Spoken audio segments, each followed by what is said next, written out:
The reviews are in, and we're going to tell you what they are. He's Todd Vandenberg, and I'm Rob Steele. And yes, it was a little bit of foreshadowing when I said tune back into us on Friday to find out what the reviews are, because that's exactly what Todd's going to tell you about. It's going to be us. No, not Todd and Rob, although that's a hint about what I'll be talking about later. Kind of, sort of, maybe, in a bizarre, roundabout way. Look at all the ellipses Shatner left at my house. Todd, please start reviewing us. Oh, Lord. So, Us is the only thing I can say about it that's negative is I'm not a fan of the title. It doesn't really tell you that much about it, although in a meta type of way, it absolutely does. That's what it's about. It's about us, not about the characters in the film as much. But Jordan Peele's follow-up to Get Out. I've seen reviews that say this is the best horror film of the decade. I saw one review that said it's the best horror film ever, and I cannot agree with either of those reviews. I don't think it's even a horror movie. That's not a knock. That's not a knock, because I didn't think Get Out was a horror movie either. It's so far, and of course he's only made the two movies. So far, he has a pretty unique ability to blend a lot of different genres. So it has elements of horror, definitely has elements of horror. I would say it's more of a social thriller, which really sounds like, wow, what the hell are you even talking about? But just like Get Out was about society and race and its impact on society, Us is about the impact of really just identity in society. And I know this is like highfalutin and way past my pay grade to even talk about, but it's not just your typical horror film. It's about how we think of ourselves as people and how we identify ourselves and how we relate to other people too. And that's all below the surface. On the surface, it's a home invasion movie, but it's a lot more than that. From the trailer, you think that's all it is. And I'm sure you've seen the trailers where this family, they're on vacation, and all of a sudden, here are their mirror images, and they're invading their home. It goes way, way past that. That's just the beginning of the movie, really. There's a lot more to it than that. And I'm not going to spoil anything other than there are lots of twists, and there's a really nice twist at the end.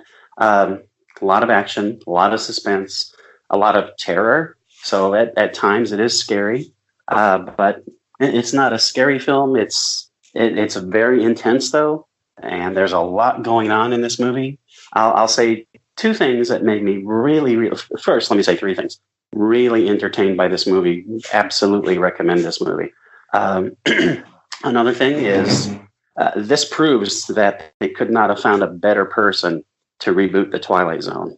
I am absolutely thrilled to watch The Twilight Zone, knowing what he's done with Get Out and and Us, because they're complex. They have morals. There's a moral in each of these movies. There's several morals actually going on, and they're entertaining on the surface. So they're not preachy at all. They were very entertaining to watch, and yet there's a message or several messages in the movies, and that's what Twilight Zone was about at its best. So Twilight Zone is in great hands. The last thing is, wow, the lead actress, excuse me, Lupita Nyong'o. Holy cow! If she doesn't win several Best Actress awards for this, there is no freaking justice. I mean, she is incredible, absolutely incredible in this movie, playing the two different roles, which are very, very different. And just the journey that her main character goes through. I mean, she is freaking amazing. Everyone is good in the movie, absolutely. But this is her movie, and it's her performance that absolutely makes it work. Really, really like this movie. And if you go in thinking this is a typical horror movie, like, this is not Halloween. Really like the reboot of Halloween. This is not that kind of film at all. So don't go in thinking of this as a horror movie, because you'll probably be disappointed. But if you go in thinking, oh, this is going to be scary, it's going to be suspenseful, it's going to be weird, you'll enjoy it. Which sounds good, and almost the complete opposite of what I saw this week. I'm sure.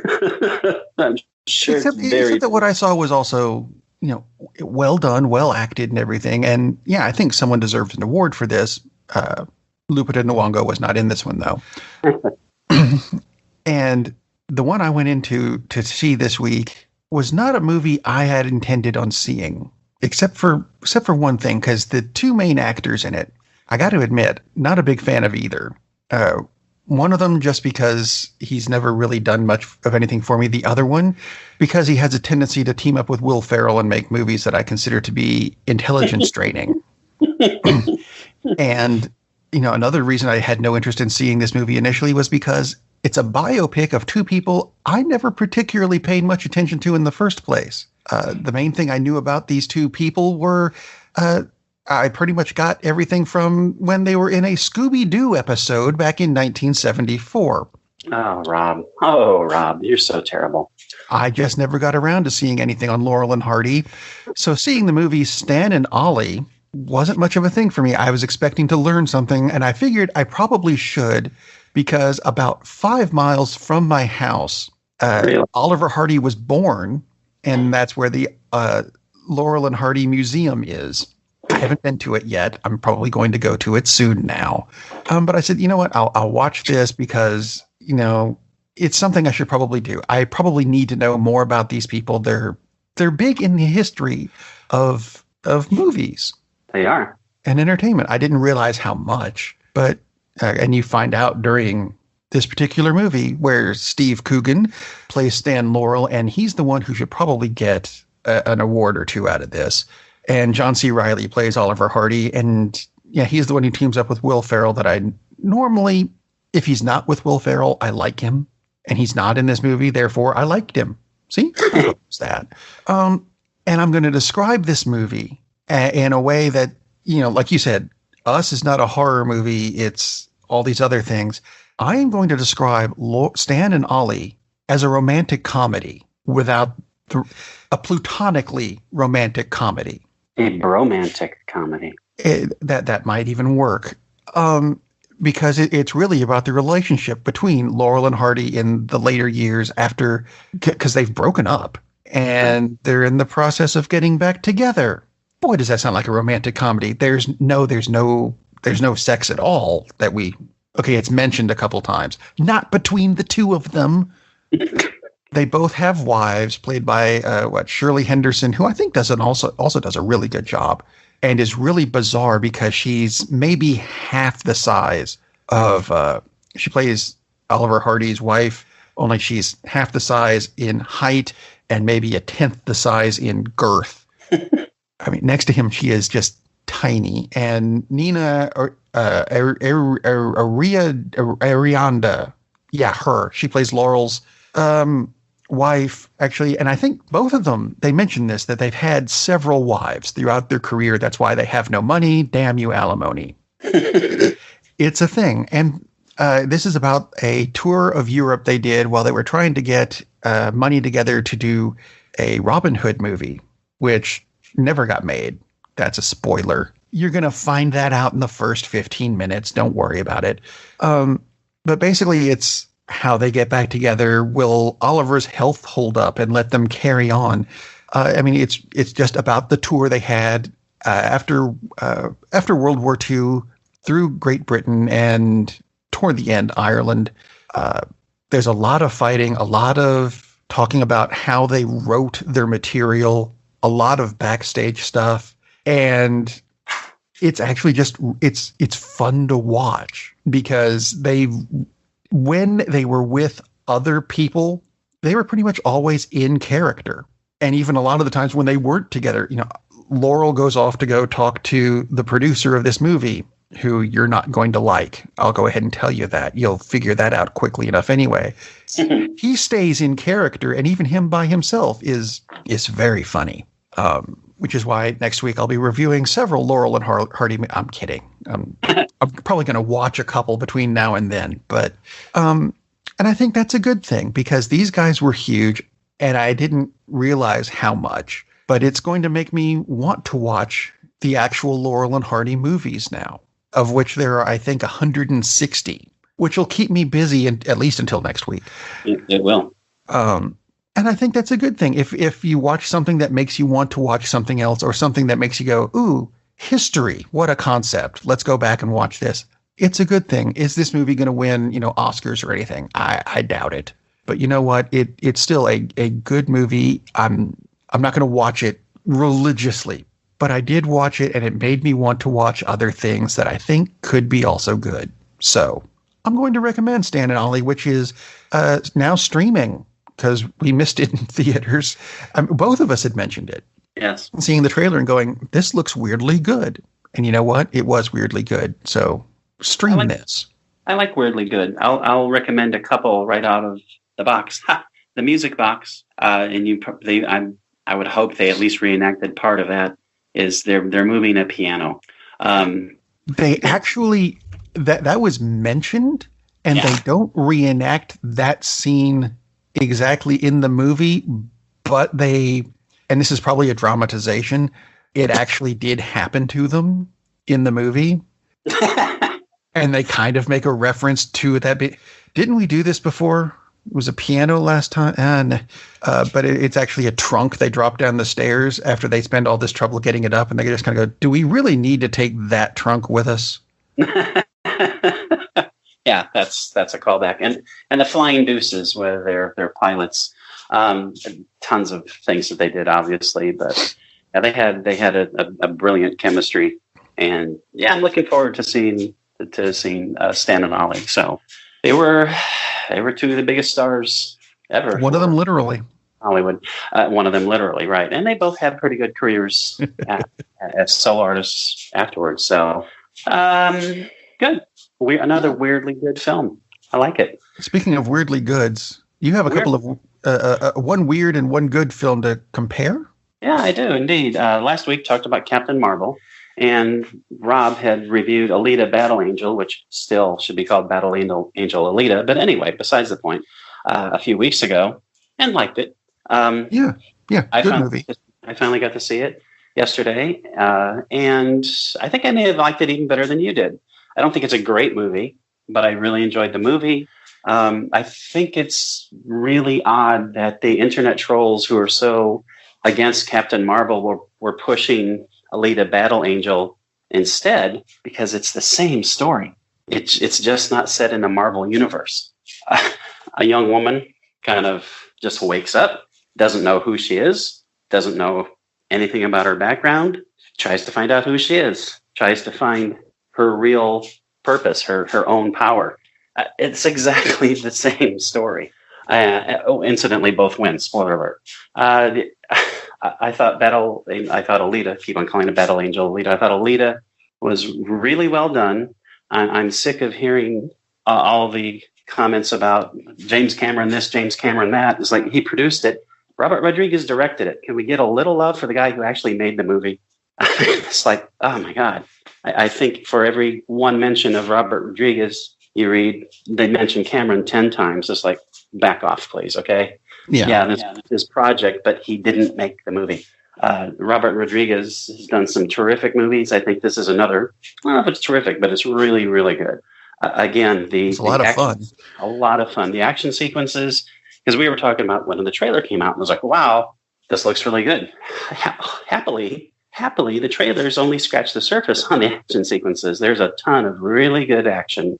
The CGI is excellent, which you kind of have to do CGI when you're portraying cyborgs battling in the year 25, whatever. So it happens. It's a cool love story, and I thought they did a good job of just moving past the concept of a human falling in love with a cyborg. I think they handled that really well. They addressed it, and then they just went past it. So I thought that was really well done. Overall, I really, really enjoyed it. I think if the situation was reversed, if Alita was part of the Marvel universe and Captain Marvel was just a standalone project, the box office would be absolutely reversed. I'm still not sure why Alita hasn't done well here. It's done really well overseas. Worldwide, it's just under 400 million, whereas Captain Marvel is like at 800. And a lot of the difference is here. Yeah, it's just kind of an odd thing. I think Alita's done like 80, maybe close to 90 million here. Captain Marvel's over 300. And again, box office isn't necessarily a sign of quality at all. I mean, Home Alone was the biggest box office comedy ever for a while. And it's like, oh my God. Anyway, I'm not going to get off track on that. I'm not going to cry. But Alita was very, very good. But it really struck me how similar those two films are. And for the people who were butthurt about Captain Marvel being a strong character, to promote Alita is absolutely doesn't make any sense. Laughable, which proves that really they haven't seen either movie, or they didn't understand either movie. I mean, at the most basic concept. Alita, really good movie. Is it set up for a sequel? Definitely. Yeah. Set up for a sequel.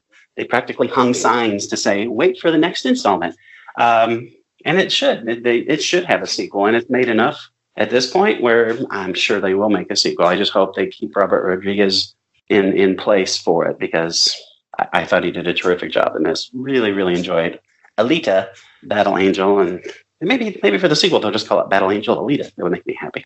Just to, get things grammatically correct, maybe. I know what threw people off in America. There's a colon in the name of that movie. That could be it. But a very, very enjoyable movie. The one thing that bothers me about the film, and it's very slight, and it's not the eyes, because the eyes are kind of off-putting for a lot of people initially. You get used to that. I got used to it really quickly. Very quickly. The thing I didn't like about it is that Rosa Salazar plays Alita, and because of that, you don't really get to see Rosa Salazar. I mean, yeah, it's based on her, and it looks a lot like her, just with big eyes.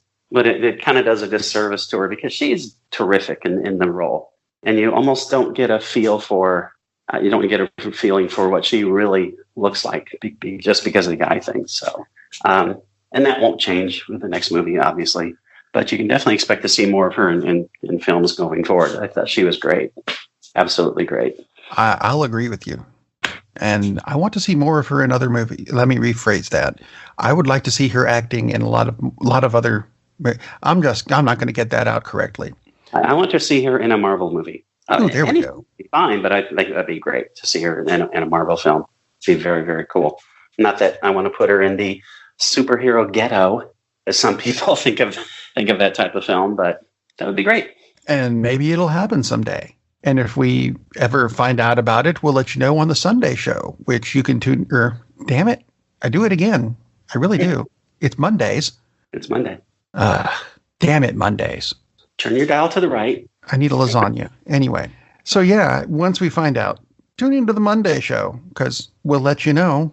And until then, we've given you some suggestions, so now you can get out and go see a movie.